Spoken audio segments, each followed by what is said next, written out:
విదేశీ సైన్యం కూడా ఇందులో ఉంది. విదేశీయులను కూడా ఇందులో చూపించారు. మోయాబీయుడైన ఇత్మ అనేవాడు కనబడుతున్నాడు. హిత్తీయుడైన ఊరియా కనబడుతున్నాడు.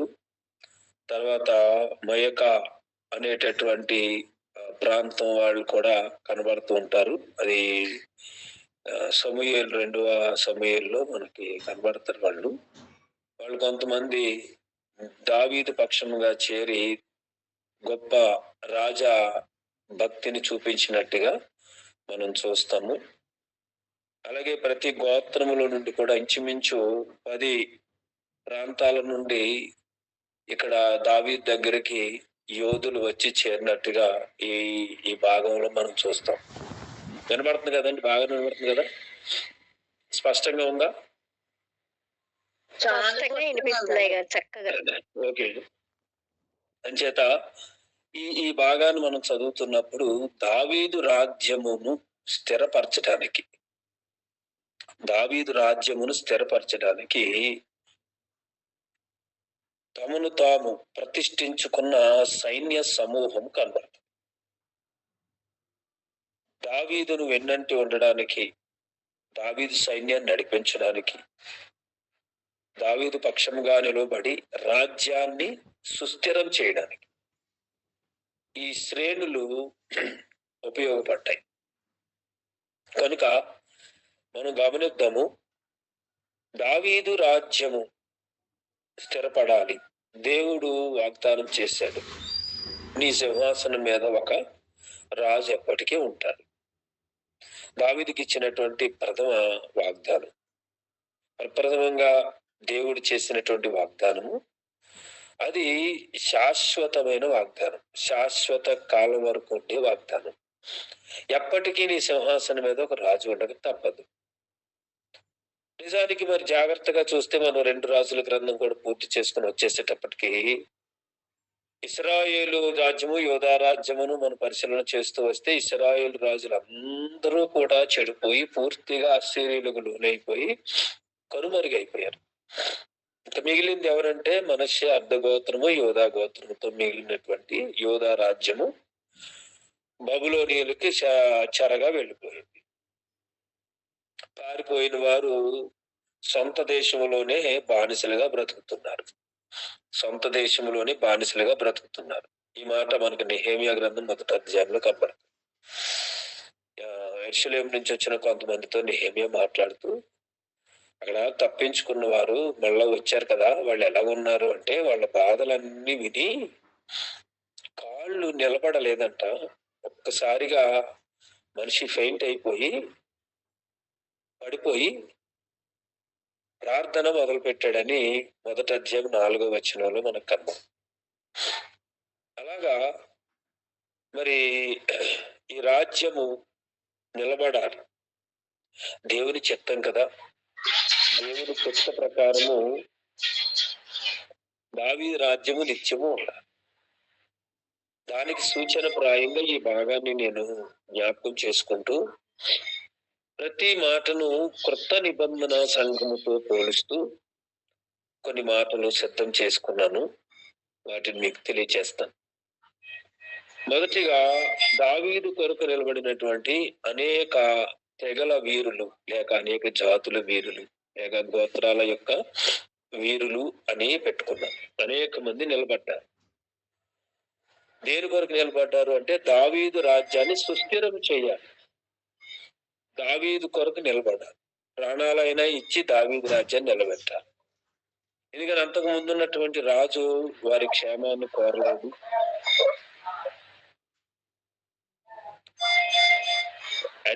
అడ్మిన్ ఎవరైతే ఉన్నారో అడ్మిన్ దానిని మ్యూట్ లో పెట్టొచ్చు. మ్యూట్ లో పెట్టండి అని అడగక్కర్లేదు వారిని. అడ్మిన్ లోపలికి వెళ్ళి వాళ్ళు మ్యూట్ లో పెట్టచ్చు. హాస్పిటల్లో ఉన్నారు ఎవరు?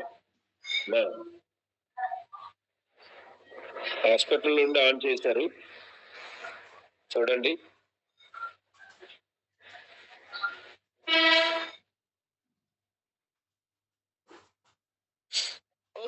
కంటిన్యూ చేయండి. హెప్సీ బటన్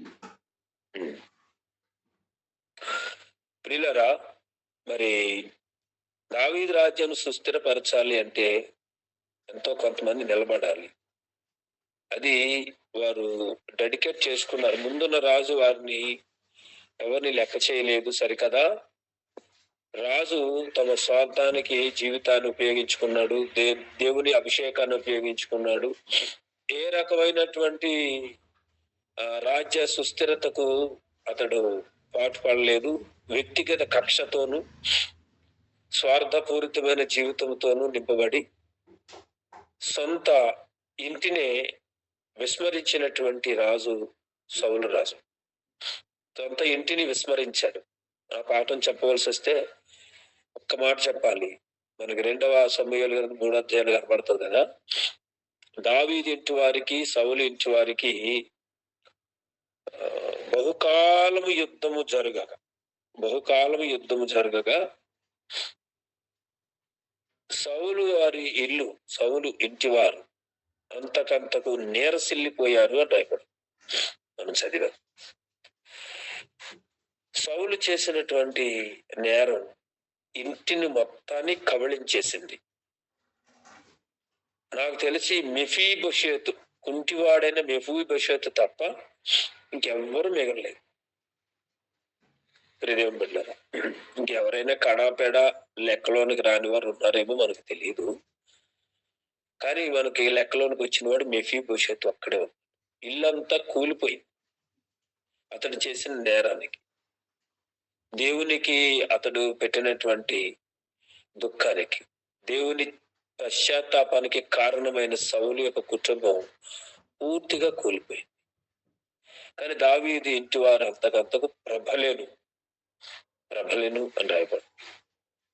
దేవుని చిత్తాన్ని జరిగించేవాడు నిరంతరము నిలుచును అని 1 యోహాను పత్రిక 2వ అధ్యాయం 17వ వచనంలో రాయబడు. దేవునికి స్తోత్రం కలుగును.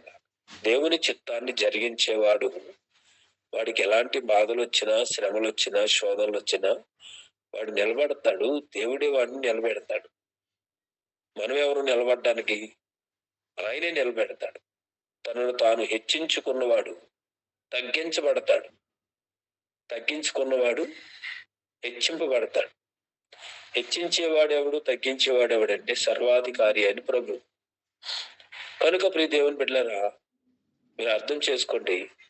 దావీదు కాలములో మరి ఆయన సింహాసనం స్థిరపరచబడాలి అంటే ఆయనకు సైన్య సమూహం కావాలి, నమ్మకస్తులైన సైనికులు కావాలి, నమ్మకస్తులైనటువంటి మరి యోధులు కావాలి. ఈ భాగం అదే సూచిస్తుంది. నమ్మకస్తులను, యోధులను సూచిస్తుంది. రాజభక్తులైన యోధులను సూచిస్తుంది. దేశభక్తులైనటువంటి వారిని సూచిస్తూ, తెలియచేస్తూ మనకు ఈ భాగం రాశాడు. ఎందుకు దేశభక్తులు, రాజభక్తులు అంటున్నానంటే, ప్రత్యేకంగా ఒక వ్యక్తిని మీకు జ్ఞాపకం చేస్తే మీకు అర్థమైపోతుంది. రాజభక్తులు ఉన్నారు అని ఆ మాట. ఎవరు అంటే ప్రియులారా, ఎవరు అంటే ఊరియా ఉన్నాడు. హిత్తీయుడైన ఊరియా ఉన్నాడు. ఎంత రాజభక్తుడు, ఎంతటి దేశభక్తుడు. దావీదు కపటముగా ప్రవర్తించి సెలవు ఇచ్చేసి ఇంటికి పోనాయన, నీకు సెలవు ఇచ్చేశానని యుద్ధ కాలమున, ఏమండి, రాజులు యుద్ధము చేయు వసంత కాలమున అతడు యుద్ధంలో నుంచి వెనక్కి పిలిపించి సెలవు ఇచ్చేస్తే, నీ ద్వారబంధానికైనా, నీ గుడారానికైనా కాపలా కాస్తాను, కానీ నేను ఇంటికి వెళ్ళను అన్నంతటి రాజభక్తులు లేక దేశభక్తులు. నేటి దినాల్లో ప్రియులారా, అంతటి దేశభక్తులు కావాలి, అంతటి రాజభక్తులు కావాలి. ఈ సూచన ఇక్కడ రాయబడి ఉంది. కాబట్టి కొన్ని సూచనలు మనం కొత్త నిబంధనతో పోలిస్తే ఈ భాగాన్ని మీకు తెలియచేయాలని ఆశపడుతున్నాను. మొదటిగా, దావీదు కొరకు నిలబడినటువంటి అనేకమైన తెగల వారు లేక గోత్రముల యొక్క యోధులు అని రాసుకున్నాను. 100వ కీర్తన 1వ వచనం చదవండి.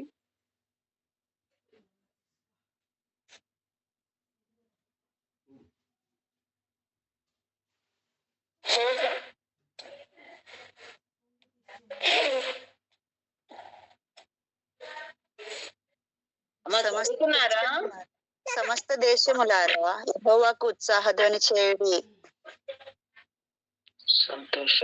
సరిపోతుంది. సమస్త దేశములారా యెహోవాకు ఉత్సాహధ్వని చేయండి. ఎలా చేస్తారు? సమస్త దేశాలకు దేవుడు తెలియాలి కదా. సమస్త దేశాలకి దేవుడు ఎవరో తెలియాలి. సమస్త దేశాల్లో దేవుడు ప్రకటన చేయబడాలి. ఆ దేవునికి, ప్రకటించబడిన దేవునికి ఉత్సాహధ్వని ఆ దేశాలు వారు చెయ్యాలి. ఇది కదా ఇక్కడ రాయబడినటువంటి అసలు విషయం. సమస్త దేశములారా యెహోవాకు ఉత్సాహధ్వని చేయండి. ఎలా, ఎక్కడ చెప్పాడు? దేవాలయంలో పాడుకుంటున్నారు. మరి ఆ ప్రవచనం ఎలా నెరవేరుతుంది? ఎప్పుడు నెరవేరుతుంది? ఎక్కడ నెరవేరింది? నెరవేరిందా లేదా ఇప్పుడు అంటే ఖచ్చితంగా చెప్పొచ్చు.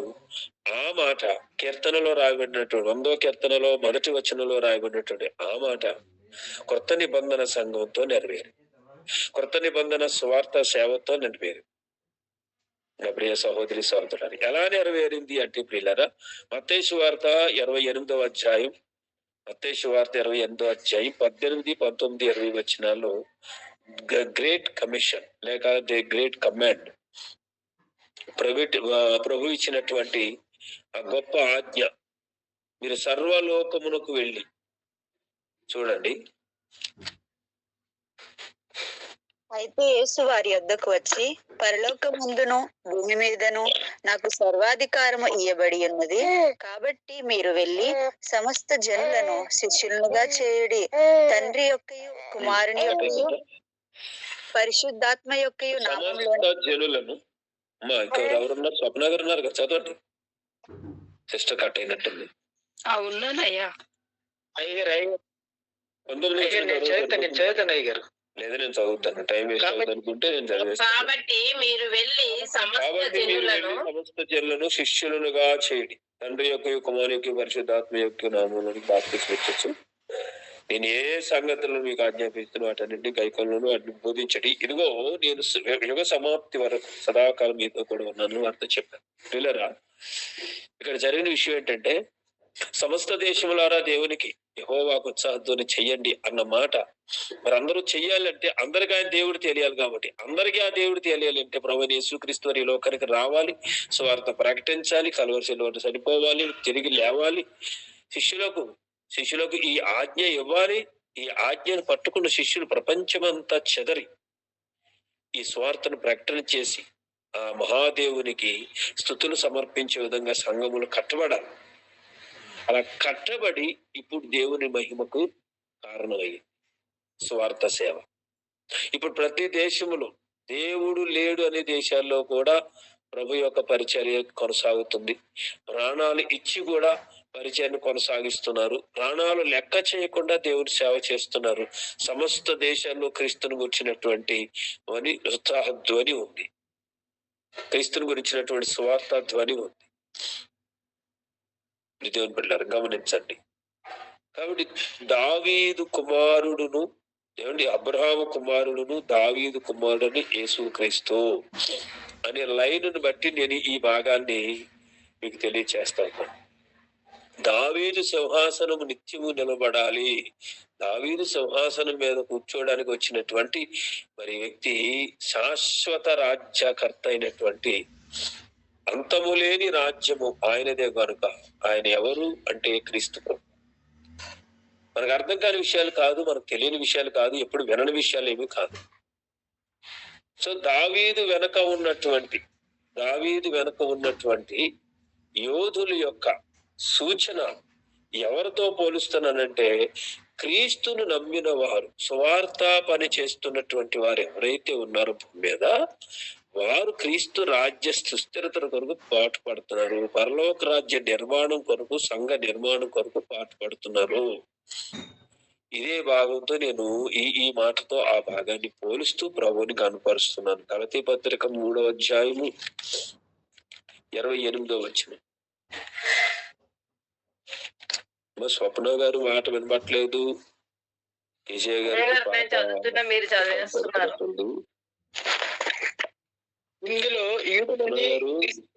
ఇందులో యూదుడని దాసుడని స్వతంత్రుడని 3:28 అయ్యగారు చదువుతాను అయ్యగారు. ఇందులో యూదుడని గ్రీసు దేశస్థుడని లేదు, దాసుడని స్వతంత్రుడని లేదు, పురుషుడని స్త్రీ అని లేదు, యేసుక్రీస్తునందు మీరందరూ ఏకముగా ఉన్నారు. ప్రతి దేశం నుంచి, ప్రతి జాతి నుంచి, ప్రతి తెగ నుంచి ప్రభువు కొరకు రక్షించబడిన ప్రతి ఒక్కడు కూడా, ఒక మాట చెప్పాలి అంటే ప్రతి ఒక్కడు కూడా యోధుడిగానే పిలువబడుతున్నాడు. దేవునికి స్తోత్రం. యోధుడిగానే పిలువబడుతున్నాడు. సో యోధుడిగా పిలువబడిన వాడికి ఏం కావాలి? ఒక లాజికల్ క్వశ్చన్, సింపుల్ క్వశ్చన్. యోధుడిగా పిలువబడిన వాడికి, యుద్ధ వీరుడిగా పిలువబడిన వాడికి, సైనికుడిగా పిలువబడే వాడికి, సమకూర్చబడే వాడికి ఏం కావాలి? ఏం కావాలి అంటే యుద్ధ ఆయుధాలు కావాలి కదా. యుద్ధ ఆయుధాలు కావాలి. మనకు తెలుసు ప్రభు ప్రతి ఒక్కరికి కూడా ఇచ్చినటువంటి సర్వాంగ కవచం. మన మాట వినబడుతుందా? ఓకే.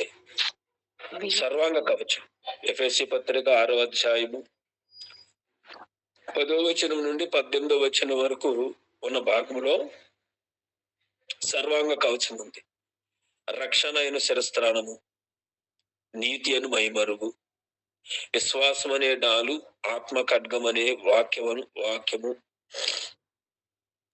ఇంకేమున్నాయి ఏమండి? సువార్త వలనైనటువంటి సిద్ధ మనస్సు అనే జోడు ఉన్నత 6 అయిపోయా. దేవునికి స్తోత్రం కలుగును. ఇంకొకటి మిగిలిపోయింది, సత్యం అనే దట్టి. ఇవి సర్వాంగ కవచం, శిరస్సు నుంచి పాదాల వరకు.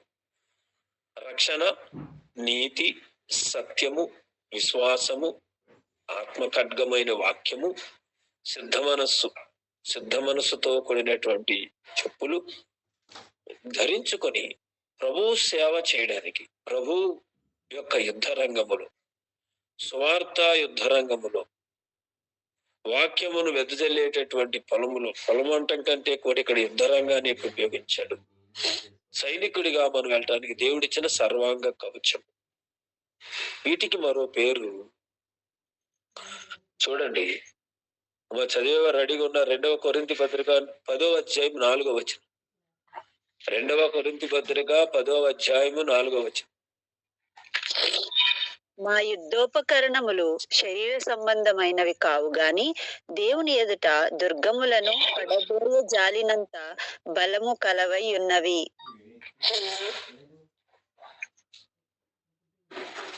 ఇంకా చదవాలా పాస్టర్ గారు? చదువుకుంటున్నారు.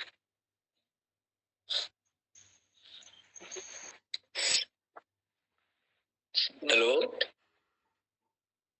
అయ్యగారు చేసి కట్టేసారు మళ్ళా. చెప్పండి అయ్యా. 2 కొరింథీయులు 4:10. వినిపించట్లేదా? 14 వినపట్లేదు. మీరు ఆన్ చేసి మాట్లాడుతున్నట్టున్నారు కదా, నాకేం వినపట్లేదు. చదివేశారయ్య గారికి చూడండి అమ్మా. మా యుద్ధోపకరణములు శరీర సంబంధమైనవి కావు గాని. మాట వినబడుతుందా?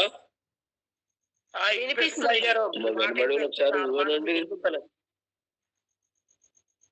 యుద్ధోపకరణములు శరీర సంబంధమైనవి కావు గాని దేవుని ఎదుట దుర్గములను పడద్రోయే జాలినంత బలము కలవై ఉన్నవి.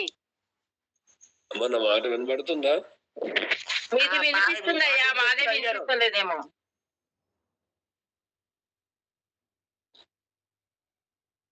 అయ్యారు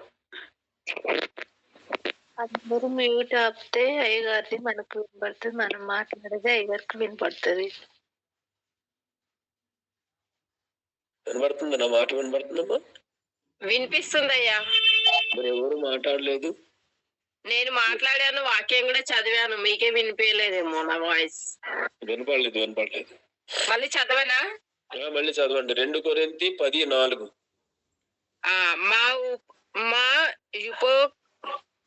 మా యుద్ధోపకరణములు శరీర సంబంధమైనవి కావు గాని దేవుని ఎదుట దుర్గములను పడద్రోయ జాలనంత బలము గలవై ఉన్నవి. దేవునికి స్తోత్రం కలుగును గాక. నీతి ఆయుధములు ఇవి శరీర సంబంధమైనవి కాదు గాని ఆత్మ సంబంధమైన ఆయుధములు.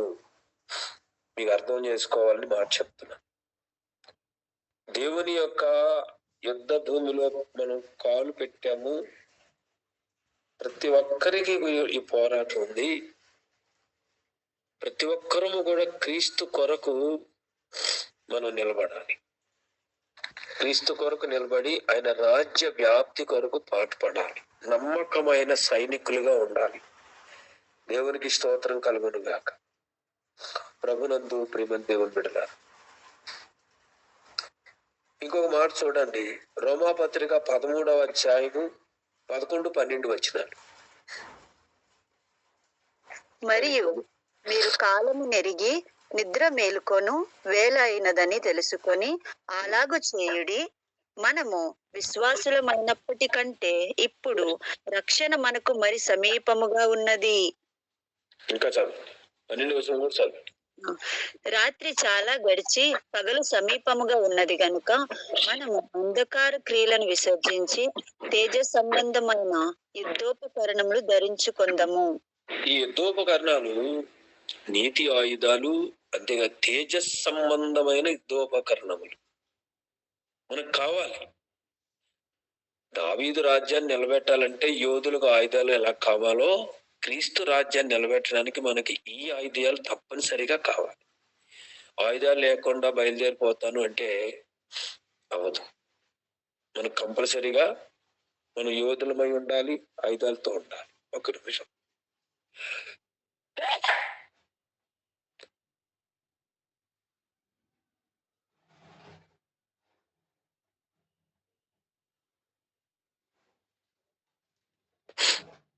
జలుబు చేసింది.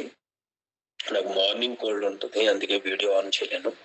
ఓకే, మంచిది ప్రియులారా. మరి దేవుని యొక్క ఆయుధాలు లేక దేవుడిచ్చిన సర్వాంగ కవచానికి ఉన్న పేరు ఏంటంటే తేజస్ సంబంధమైన ఆయుధాలు. రెండవది నీతి యొక్క ఆయుధాలు. నీతి ఆయుధాలు, తేజస్ సంబంధమైన ఆయుధాలు. అవి శరీర సంబంధమైనవి కాదు, కంటికి కనిపించే ఆయుధాలు కాదు ఇవి. అక్కడెక్కడో బోర్డు పెట్టుకొని సువార్తకి వెళ్ళారట, క్రీస్తు సైనికులు అని పేరు పెట్టుకొని. అన్య జనులకి ఎట్లా ఉంటదంటే ఏ చిన్న మాట దొరికినా దాన్ని అపార్థం చేసి దాన్ని ప్రచారం చేయటమే. వీళ్ళు క్రీస్తు సైనికులు అంటండి, అంటే మాతో యుద్ధం చేయడానికి వచ్చారన్నమాట అన్నారట. మా ఇక్కడి నుంచి ఒక బ్యాచ్ వైజాగ్ నుంచి అనుకుంటున్నాను రాజస్థాన్ వెళ్ళాను. రాజస్థాన్ సువార్త సేవకు వెళ్ళి చాలా కాలం కిందట నేను విన్నదన్నమాట. ఏమిటంటే, ఇదిగో మేము కత్తులు తెచ్చామన్నారంట. ఏం కత్తులు తెచ్చారు? ఏమండి, మన వాక్యాన్ని ఖడ్గంతో పోలిస్తాము, కత్తులతో పోలిస్తాం. కానీ అక్కడ సువార్త సేవలో వాడాల్సిన మాట అది కాదు. వెంటనే అక్కడ అసలే క్రైస్తవ వ్యతిరేకత ఎక్కువ ఉంటుంది. ఎప్పుడైతే ఈ మాట అన్నారో వాళ్ళకి తెలుసు దాని కత్తులు ఉండవని, కానీ ఆ మాటను పట్టుకుని వెంటనే పోలీస్ కేసు పెట్టేశారు. మనం ధరించేవి అలా చెప్పుకోవడానికో లేకపోతే చూపించుకోవడానికో కాదు. అది ఆత్మ సంబంధమైన, తేజస్ సంబంధమైన, నీతియుక్తమైన యుద్ధోపకరణాలు ధరించుకొని నాటి యుద్ధ వీరులు దావీదు రాజ్య నిర్మాణం కొరకు దేశభక్తిని ఎంతగా చూపించారో, రాజభక్తిని ఎంతగా చూపించారో, ఈ రోజు మనం కూడా ప్రభు పక్షంగా నిలవబడి అన్యజనుల మధ్యలో, దేశాల మధ్యలో, ప్రాంతాల మధ్యలో, జాతుల మధ్యలో, సొంత కుటుంబస్తుల మధ్యలో ఈ తేజస్ సంబంధమైన యుద్ధోపకరణములు ధరించుకొని క్రీస్తు రాజ్య నిర్మాణము కొరకై మనము నిలబడాలి. దేవునికి స్తోత్రం కలుగును గాక. ప్రభునందు ప్రియమైన దేవుని బిడ్డల, ప్రత్యేకంగా నమోదు చేయబడ్డారు కదా. ఇప్పుడు మనం చదువుకున్న లేఖలలో అన్ని పేర్లు కూడా ప్రత్యేకంగా వీళ్ళు యోధులు, వీళ్ళు యోధులు, వీళ్ళు యోధులు, వీళ్ళు యోధులు రాయబడ్డారు. మన పేర్లు కూడా ప్రత్యేకంగా రాయబడుతున్నాయి. మనం చూస్తే రోమా పత్రిక 16వ అధ్యాయాన్ని చూస్తే మనకు తెలుసు, 16వ అధ్యాయం అంతా కూడా పరిచర్య చేసినటువంటి వ్యక్తుల పేర్లు జాబితా ఉంటాయి. పరిచర్య చేసిన వారి పేర్లు ఫలానా వ్యక్తి ఫలానా వ్యక్తి ఫలానా వ్యక్తి. ఈ ఇందులో నుంచే చాలా మంది పేర్లు క్రైస్తవ పిల్లలకు పెట్టే పేర్లు ఇక్కడి నుంచి చాలా తీసుకుంటారు.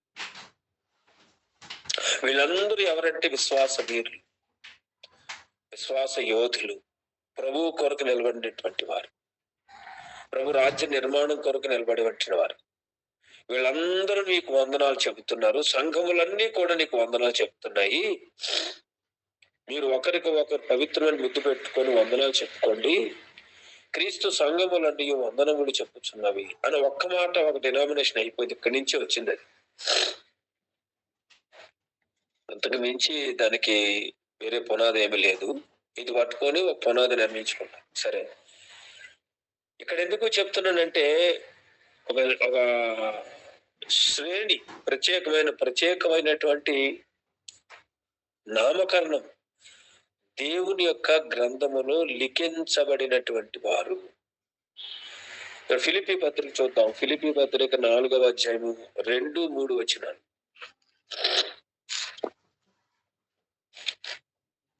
ఫిలిప్పీ పత్రిక 4వ అధ్యాయము 2-3 వచనాలు. ప్రభువునందు ఏక మనసు గలవారై ఉండుడని యువోదియాను సంటుకేను బతిమాలు కొనుచున్నాను. సుంటుకేను బతిమాలు కొనుచున్నాను. అవును అవును, నిజమైన సహకారి ఆ స్త్రీలు క్లెమెంతుతోనూ నా ఇతర సహకారులతోనూ సువార్త పనిలో నాతో కూడా ప్రయాసపడిన వారు గనుక వారికి సహాయము చేయమని నిన్ను వేడుకొనుచున్నాను. ఆ సహకారుల పేరులు జీవ గ్రంథమందు వ్రాయబడి ఉన్నవి. దేవునికి స్తోత్రం కలుగునగాక. దావీదు యోధులు చరిత్ర గ్రంథములో రాయబడితే క్రీస్తు యోధులు జీవ గ్రంథములో రాయబడుతున్నారు. ఇది మనకిచ్చిన దేవుడిచ్చిన ఆధిక్యత. ప్రభునందు ప్రియులారా, మీకు అర్థమవుతుందా? దావీదు యోధులు చరిత్ర గ్రంథంలో రాయబడ్డారు, క్రీస్తు యోధులు జీవ గ్రంథములో రాయబడుతుంది. ఎంత చక్కని ఆశీర్వాదం దేవుడు మన కొరకు ఇక్కడ రాయించాడు. కాబట్టి మన పేర్లు ఎక్కడ ఉండాలి అంటే జీవ గ్రంథంలో ఉండాలి. కంపల్సరీగా ఉండాలి, అంతే. ఉండకపోతే ఏమవుతుంది? ప్రకటన గ్రంథం 21:15.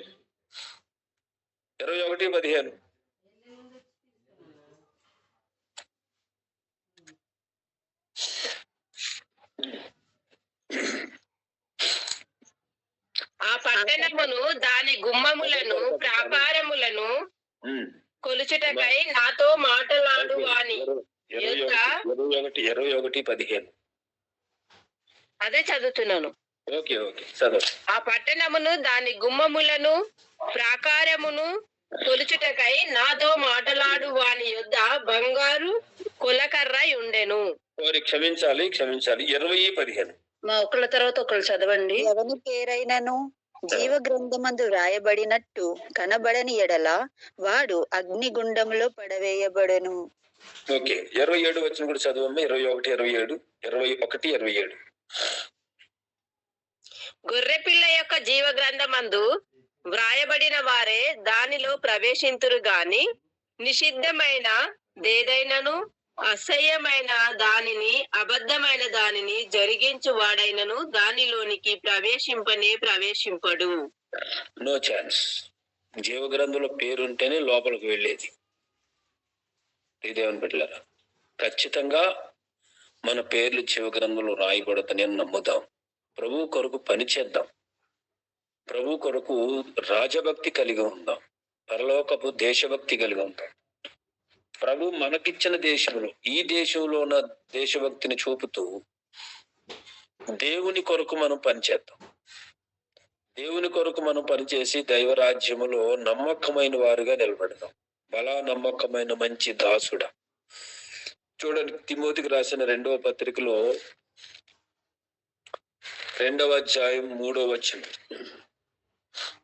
2వ అధ్యాయం 3వ వచనంలో క్రీస్తు యేసు యొక్క మంచి సైనికుని వలె నాతో కూడా శ్రమను అనుభవించుము. చాలు చాలు. తర్వాత ఇంకా వచనాలన్నీ చదువుకోండి. మంచి సైనికుని వల్లే క్రీస్తు కొరకు మనం పని చేయాలి.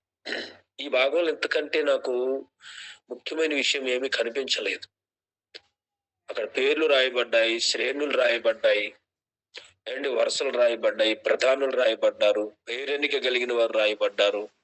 ఇవన్నీ చూస్తూ ఉంటే నా మనసులోనికి నేను తరచి అడుగుతున్నాను, కొత్త నిబంధనతో దీన్ని ఎట్లా పోల్చాలి అనుకున్నప్పుడు క్రీస్తు రాజ్య నిర్మాణము కొరకు మనము పాటుపడాలి అనే మనస్సుతో ఈ మాటలు మీకు తెలియచేస్తా ఉన్నాను. దావీదు లేడు, దావీదు శ్రేణులు లేవు, కానీ క్రీస్తు ఉన్నాడు, క్రీస్తు సైనికులు ఉన్నారు.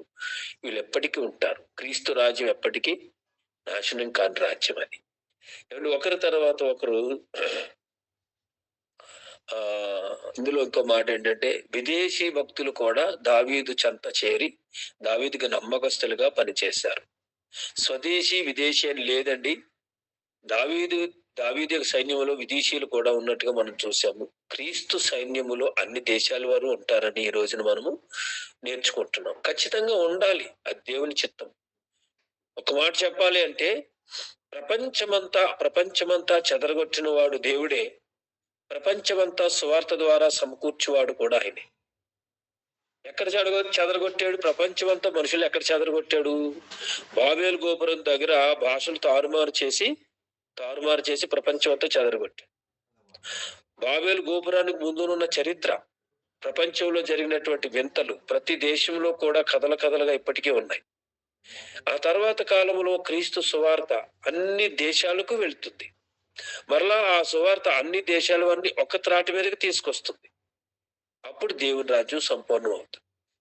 అందుకే ఈ రాజ్య సువార్త చూడండి, మత్తయి సువార్త 24వ అధ్యాయం 14వ వచనం. మరియు ఈ రాజ్య సువార్త సకల జనములకు సాక్ష్యార్థమై లోకమందంతటను ప్రకటింపబడును. అటు తరువాత అంతము వచ్చును. చాలు. దేవునికి సాక్ష్యార్థంగా, సత్యానికి సాక్ష్యంగా, దేవుని నీతికి సాక్ష్యంగా, దేవుని కార్యానికి సాక్ష్యంగా ఈ సువార్త, ఈ రాజ్య సువార్త ప్రపంచమంతా కూడా, లోకమంతా కూడా ప్రకటించబడుతుంది. ప్రకటించేవారు ఎవరంటే క్రీస్తు సైనికులు, క్రీస్తు పక్షముగా చేరిన వారు, క్రీస్తు సువార్త సేవ పక్షముగా చేరిన వారు, క్రీస్తు సత్యం పక్షంగా చేరిన వారు, క్రీస్తు యొక్క రక్తములో కడగబడి ఆయన చేత పిలువబడి నిర్ణయించబడిన వారు ఎవరైతే ఉన్నారో వారు ఈ సేవ చేస్తారు, ఈ కార్యం చేస్తారు, లోకమంతా ప్రకటించబడడానికి సహకరిస్తారు. వారు నా ప్రియ సహకారి, నిజమైన సహకారి అని రాశాడు కదా ఫిలిప్పీ పత్రికలో. ఆ నిజమైన సహకారులు అందరూ కూడా క్రీస్తు రాజ్య నిర్మాణం కొరకు పాటు పడతారు. ప్రపంచమంతా ఈ స్వార్థతో నింపబడుతుంది. అటు తర్వాత అంతము వస్తుంది. అలా నింపబడడానికి సహకరించేవారు ఎవరు? మనమే కదా. మనమే క్రీస్తు సైనికులమై క్రీస్తు పక్షముగా చేరి ఆయన సేవ చెయ్యాలి. Not only pastors. పాస్టర్లు అందరూ సేవ చేయాలి అనేది ఏమి లేదు. ఈ రోజున ప్రతి ఒక్కరికి ఆ బాధ్యత, ఆ బరువు, ఆ భారము ప్రభు ఇచ్చాడు. ఒకరి అగ్నిలోని లాగినట్టుగా లాగాల్సిన బాధ్యత కేవలం పాస్టర్స్దే కాదు, విశ్వాసులందరిది. క్రీస్తు రక్తము చేత, క్రీస్తు శరీరము చేత ప్రభురాత్రి భోజన సంస్కారములో అభిషేకించబడుతూ, ఆశీర్వదించబడుతూ ఆయన అనుభవిస్తున్న ప్రతి ఒక్కరు కూడా దేవుడి సేవ చేయాలి. ఆ సేవ చేయడానికి దేవుడు దావీదు సైన్యములో శ్రేణులు, అంటే హెచ్చు తగ్గులతో ఉన్న శ్రేణులు అండి, ప్రధానులు 3, ఆ తర్వాత కింద 3 సైన్యాలు, రాజభక్తులు, ఇలాగా శ్రేణులు వారిగా. అందరూ ఒకే గుంపు కాదు, అందరూ ఒకే రెజిమెంట్ కాదు. సో శ్రేణుల వారీగా 3 ఒక గుంపు, 30 మంది ఒక గుంపు, అలాగా శ్రేణులు ఎలాగైతే ఉన్నాయో క్రీస్తు స్వార్థ సేవ కూడా అదే శ్రేణుల్లో కొనసాగుతుంది. చాలా సమయం అయిపోయింది, క్షమించాలి. ఏమిటంటే ఎఫెసీ పత్రిక 4వ అధ్యాయం 13వ వచనం నేను చెప్పి ముగించేస్తాను. అది అక్కడ ఏం రాయబడి ఉంది? పరిశుద్ధులు పరిపూర్ణులు అయినట్లు క్రీస్తు పరిచర్య. చదవండి. పరిశుద్ధులు 4:13. పరిశుద్ధులు సంపూర్ణులగునట్లు క్రీస్తు శరీరము క్షేమాభివృద్ధి చెందుటకును పరిచర్య ధర్మం జరిగించుటకును ఆయన కొందరిని అపోస్తలుగాను, కొందరిని ప్రవక్తలను గాను, కొందరిని సువార్తికులను గాను, కొందరిని కాపరులను గాను, ఉపదేశకులను గాను నియమించెను. దేవునికి స్తోత్రం. 5-fold మినిస్ట్రీ అంటారు దీన్ని బైబిల్లో. 5 అంచెల పరిచర్య, 5 శ్రేణులు, ప్రభువు కొరకు పనిచేసే శ్రేణులు. ఏమండి? కాపర్లు, ఉపదేశకులు, సువార్తికులు, ప్రవక్తలు, అపోస్తలులు. ఈ 5 అంచెల పరిచర్య క్రీస్తు రాజ్య నిర్మాణం కొరకు, పరిశుద్ధులు సంపూర్ణులగుట కొరకు, క్రీస్తు శరీరము, క్రీస్తు సంఘము క్షేమాభివృద్ధి చెందుట కొరకు దేవుడే ఏర్పాటు చేసిన శ్రేణి, దేవుడే ఏర్పాటు చేసిన రెజిమెంట్స్ అని మనం పోల్చుకోవచ్చు. అందుకే అందరూ ప్రవక్తలు కాదు, అందరూ అపోస్తలులు కాదు, అందరూ గురువులు కాదు. దేవుడు ఏర్పాటు చేసుకుంటాడు. మనం లోబడాలంటే, మనం లోబడాలి.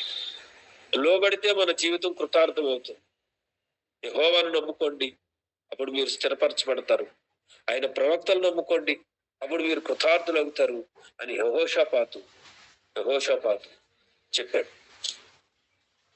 దేవుని బిడ్డలారా, కాబట్టి దేవుని యొక్క శ్రేణిలో ఈ 5 అంచెల పరిచర్య మన కొరకు రాయబడి ఉంది. దేవునికి స్తోత్రం కలుగును గాక. ప్రభునందు ప్రియమైన దేవుని బిడ్డలారా, చివరిగా క్రీస్తు రాజ్యం లేక దావీదు రాజ్యము సుస్థిరమాయను అని అనుకుంటే, నిజానికి దావీదు రాజ్యం సుస్థిరమైందా, క్రీస్తు రాజ్యం సుస్థిరమైందా అంటే క్రీస్తు రాజ్యమే సుస్థిరమైంది. ప్రకటన గ్రంథము 11వ అధ్యాయం 15వ వచనం.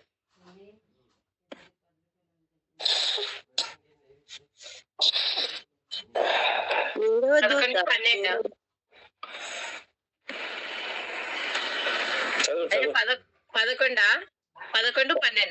11-15. ఏడవ దూత బూర ఊదినప్పుడు పరలోకములో గొప్ప శబ్దము పుట్టెను. ఆ శబ్దములు, ఈ లోక రాజ్యము మన ప్రభువు రాజ్యమును, ఆయన క్రీస్తు రాజ్యము నాయను. దేవునికి స్తోత్రం. ఆయన యుగ యుగముల వరకు ఏలుననెను. యుగ యుగాలు ఏదే రాజు, మన ప్రభు. ఏమని రాయబడిందంటే, 7వ దూత బూర ఊదినప్పుడు పరలోకంలో గొప్ప శబ్దం పుట్టెను. ఆ శబ్దం ఈ లోక రాజ్యం, మన ప్రభు రాజ్యమును, ఆయన క్రీస్తు రాజ్యమును ఆయన యుగ యుగముల వరకు ఏలునని. ఆయన యుగ యుగాలకు రాజు. తిమోతితో పౌలు గారు చెప్తూ, ఆయన సకల యుగములలో రాజు, అద్వితీయుడు, ఏమండి, అదృశ్యుడు, అద్వితీయుడు, సకల యుగములలో రాజు అని చెప్పాడు. ప్రభునందు ప్రియమైన దేవుని బిడ్డలారా, దేవునికి స్తోత్రం కలుగునుగా. ఇంకొక మాట కూడా ఉంది. 12వ అధ్యాయం 10వ వచనం కూడా చూడండి. కావున ఆ స్త్రీ ప్రవాహమునకు కొట్టుకొని 12:10 మరియు ఒక గొప్ప స్వరము పరలోకములో ఇలాగ చెప్పుట వింటిని, రాత్రింబగళ్ళు మన దేవుని ఎదుట మన సహోదరుల మీద నేరము మోపువాడైన అపవాది పడద్రోయబడి ఉన్నాడు గనక ఇప్పుడు రక్షణయు శక్తియు రాజ్యమును మన దేవుని వాయను. ఇప్పుడు అధికారము ఆయన క్రీస్తుదాయను. ఇప్పుడు అధికారము ఆయన క్రీస్తుదాయను. మన అంతిమంగా మన ప్రభు రాజ్యము స్థిరపరచబడమే ప్రభు మనకిచ్చినటువంటి పని. ఈ పనంతా చేసి ఆయన రాజ్యాన్ని మనం కడుతున్నాము. ఆయన రాజ్య నిర్మాణములు పాలిభాగస్థులం అవుతున్నాము.